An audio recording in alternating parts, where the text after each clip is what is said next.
Pemirsa yang dirahmati Allah, kalau kita amati surat Ali Imran ayat 92 ini disusun dengan cara yang sangat halus dan mudah menyentuh hati. Allah membuka ayat ini dengan tujuan akhir yaitu albir, kebajikan sejati, bukan langsung memerintah. Biasanya manusia akan berkata, berinfaklah agar kamu mendapatkan kebaikan. Tapi Al-Quran membalik strukturnya. Kamu tidak akan mendapatkan albir hingga kalian menginfakkan sebagian dari harta yang kalian cintai. Yang ditampilkan pertama adalah tujuan akhir, bukan perintah beramal.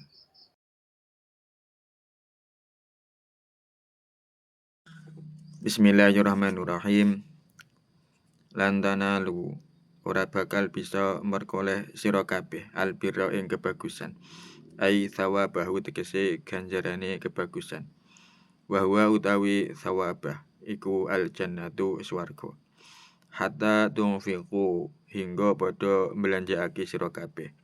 Tasadaqu tegese padha sedekah sira kabeh. Mimma ing setengah saking barang tuhibbuna kang padha demen sira kabeh. Min amwalikum bayane saking pira-pira bondo ira kabeh.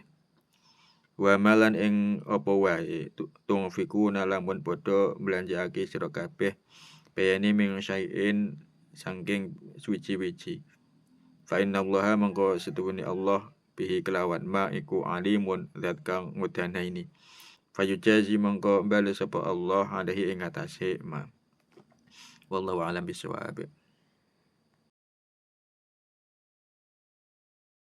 Assalamualaikum warahmatullahi wabarakatuh. Bismillah walhamdulillah wassalatu wassalamu ala rasulillah la haula wala quwwata illa billah amma ba'dah. Pemirsa yang dirahmati Allah, pada hari ini kita sampai pada sebuah ayat yang luar biasa dalam surat Ali Imran ayat 92. Sebelum masuk ke kajian, mari kita tata dulu niat kita bahwa kita di sini dalam rangka thalabul ilmi, mencari ilmu karena Allah, mengikuti tuntunan Rasulullah SAW, dan kita sadari semua ini atas pertolongan dan taufik hidayah Allah Subhanahu wa taala. La haula wala quwwata illa billah. Pemirsa yang dirahmati Allah, ayat yang kita bahas kali ini bukan hanya menegur ego kita, tetapi sekaligus membuka pintu surga selebar-lebarnya bagi siapa saja yang mau mengambil kuncinya. Sebelum masuk ke inti ayat, mari kita lihat terlebih dahulu benang merah atau hubungan dengan ayat sebelumnya, yaitu dengan surat Ali Imran ayat 91. Pada ayat ke-91 Allah Subhanahu wa taala menjelaskan bahwa orang-orang kafir yang mati dalam keadaan kafir, kelak di akhirat mereka begitu menderita di neraka hingga rela menebus diri dengan emas sepenuh bumi. Bayangkan, bukan emas satu peti, bukan emas satu gunung, tetapi emas yang memenuhi seluruh bumi. Namun apa kata Allah? Semua itu ditolak.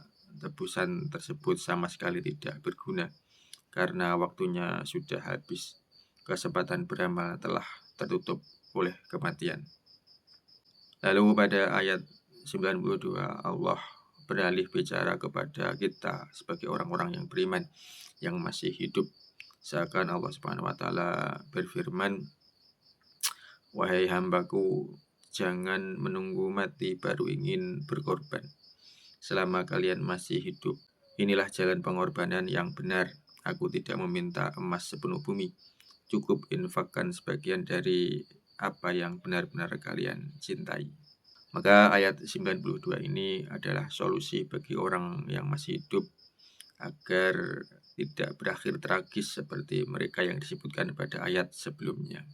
Pemirsa yang dirahmati Allah, Allah Subhanahu wa taala berfirman dalam surat Ali Imran ayat 92, lan tanalul birra hatta tunfiqu mimma tuhibbun wa ma tunfiqu min syai'in fa innallaha bihi alim. Sekali-kali tidak akan mencapai albir, yaitu kebajikan yang sempurna, sebelum kalian menginfakkan sebagian dari apa yang kalian cintai. Dan apa saja yang kalian infakkan, maka sesungguhnya Allah Maha mengetahuinya. Pemirsa yang dirahmati Allah, mari kita pahami ayat ini dengan bimbingan dari tafsir Jalalain. Allah Subhanahu wa taala berfirman, "Lan tanalul birra." Artinya kalian sekali-kali tidak akan sampai kepada al-birra. Tafsir Jalalain menjelaskan bahwa makna al-bir di sini adalah thawabahu wa huwal jannah. Pahalanya yaitu surga. Artinya kalian tidak akan mendapatkan pahala dari kebajikan yaitu surga. Hatta tunfiqu mimma tuhibbun. Kalian menginfakkan sebagian dari harta yang kalian cintai. Perhatikan kata kuncinya. Bukan sekedar menginfakkan sebagian dari harta, tetapi menginfakkan sebagian dari harta yang kalian cintai. Artinya jika kita ingin mendapatkan surga, maka kita harus berani berkorban dengan menginfakkan sebagian harta yang kita cintai di jalan Allah. Inilah ujian kejujuran iman. Kita sering bersedekah dengan baju yang sudah tidak terpakai, makanan sisa yang hampir basi, atau uang receh kembalian belanja. Semua itu tentu boleh dan tetap berpahala. Namun menurut ayat ini itu belum cukup untuk mencapai derajat al-bir. Untuk meraih puncak kebaikan yaitu surga dibutuhkan keberanian melepaskan sesuatu yang masih disayang oleh hati. Memberi makanan yang paling enak saat kita sendiri ingin memakannya. Menginfakkan uang yang sebenarnya sedang kita simpan untuk keperluan pribadi. Ayat ini ditutup dengan firman Allah, "Wa ma tunfiqu min syai'in fa innallaha bihi alim." Apa saja yang kalian infakkan, maka sesungguhnya Allah Maha mengetahuinya. Maksud dari mengetahuinya adalah Allah akan memberi balasan atasnya. Karena Allah tahu betapa beratnya saat kita melepas sesuatu yang kita sayangi. Dan justru disitulah nilai mahal di sisi Allah Subhanahu wa ta'ala. Pemirsa yang dirahmati Allah, kalau kita amati surat Ali Imran ayat 92 ini disusun dengan cara yang sangat halus dan mudah menyentuh hati. Allah membuka ayat ini dengan tujuan akhir yaitu al-bir, kebajikan sejati, bukan langsung memerintah. Biasanya manusia akan berkata, berinfaklah agar kamu mendapatkan kebaikan. Tapi Al-Quran membalik strukturnya. Kamu tidak akan mendapatkan al-bir hingga kalian menginfakkan sebagian dari harta yang kalian cintai. Yang ditampilkan pertama adalah tujuan akhir, bukan perintah beramal. Efeknya menggugah rasa penasaran dan memotivasi dari dalam, bukan paksaan. Ini disebut uslub natijah qabla sabab. Hasil didahulukan sebelum sebab. Selanjutnya, kata kerja yang dipakai adalah fi'il mudhari' lan tanalu. Ini menunjukkan proses yang terus-menerus, artinya menjadi baik itu perjalanan, bukan sekali memberi. Dalam ayat ini Allah tidak menyebut jenis atau jumlah harta, tetapi hanya mengatakan mimma tuhibbun, dari apa yang kalian cintai. Sehingga ayat ini berlaku untuk semua orang di semua zaman. Karena semua orang di setiap zaman, baik kaya maupun miskin, pasti ada harta yang ia cintai. Lalu Allah menutupnya dengan penegasan bahwa apapun yang diinfakkan, besar atau kecil, Allah Maha mengetahuinya. Fa innallaha bihi alim. Tujuannya agar kita tidak fokus pada nominal tetapi pada keikhlasan dan pengorbanan hati. Pemirsa yang dirahmati Allah, dari ayat dan tafsir ini kita bisa mengambil beberapa pelajaran penting. Satu, bersedekah dengan barang sisa hukumnya boleh dan sah. Namun untuk mencapai kesempurnaan iman, yaitu al-bir, sangat dianjurkan untuk memilih harta yang terbaik dan yang paling kita cintai. Kedua, manusia secara naluriah mencintai harta dan cenderung bakhil. Ayat ini adalah terapi ilahi untuk membersihkan hati dari cinta dunia.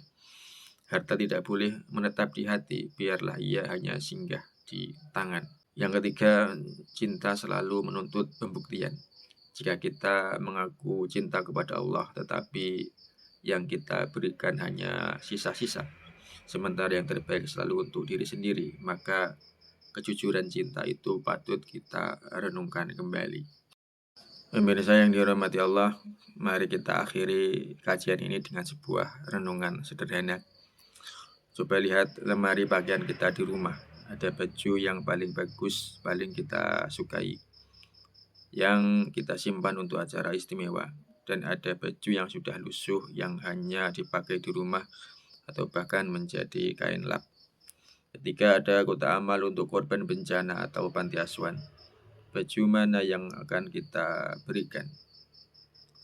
Coba periksa dompet kita, ada lembaran 100.000 yang masih mulus dan ada lembaran 2.000 yang sudah lecek. Ketika kotak infak lewat, lembaran mana yang kita masukkan? Mari kita belajar dari para sahabat Nabi.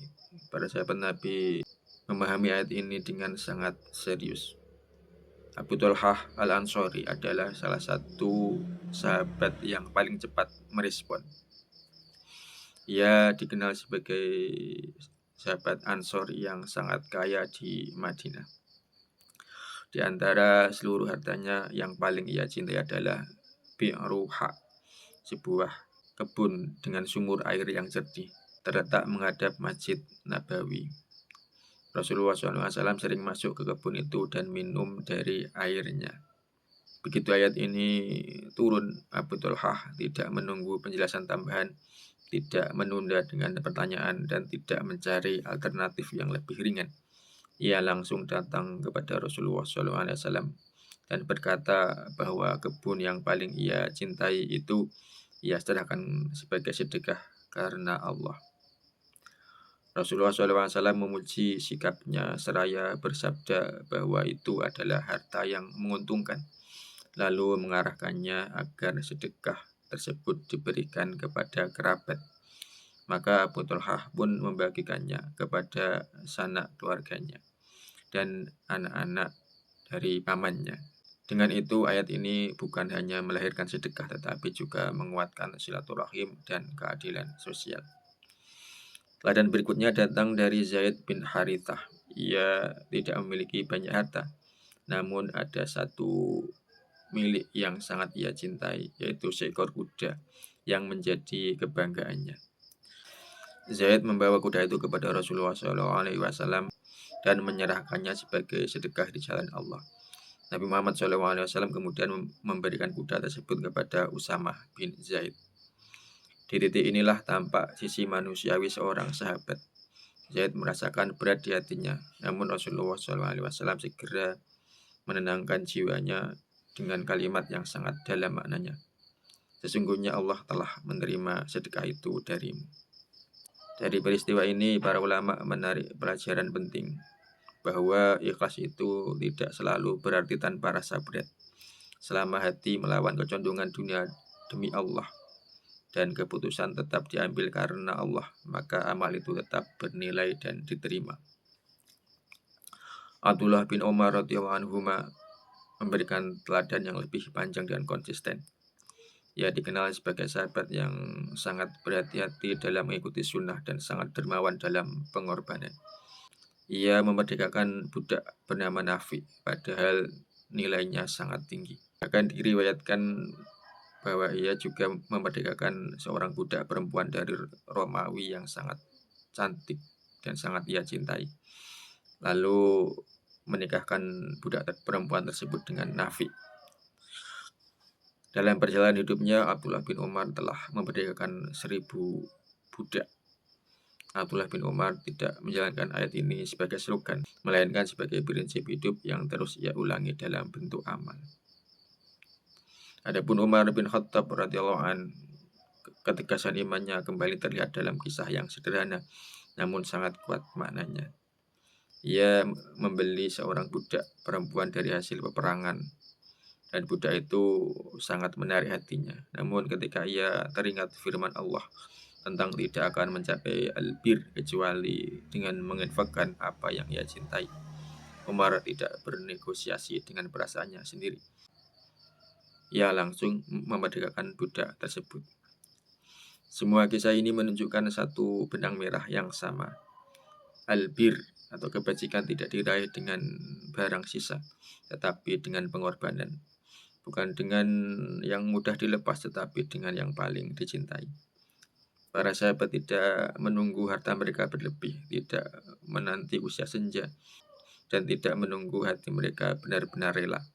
Mereka melangkah terlebih dahulu dan kerelaan itu menyusul di belakang.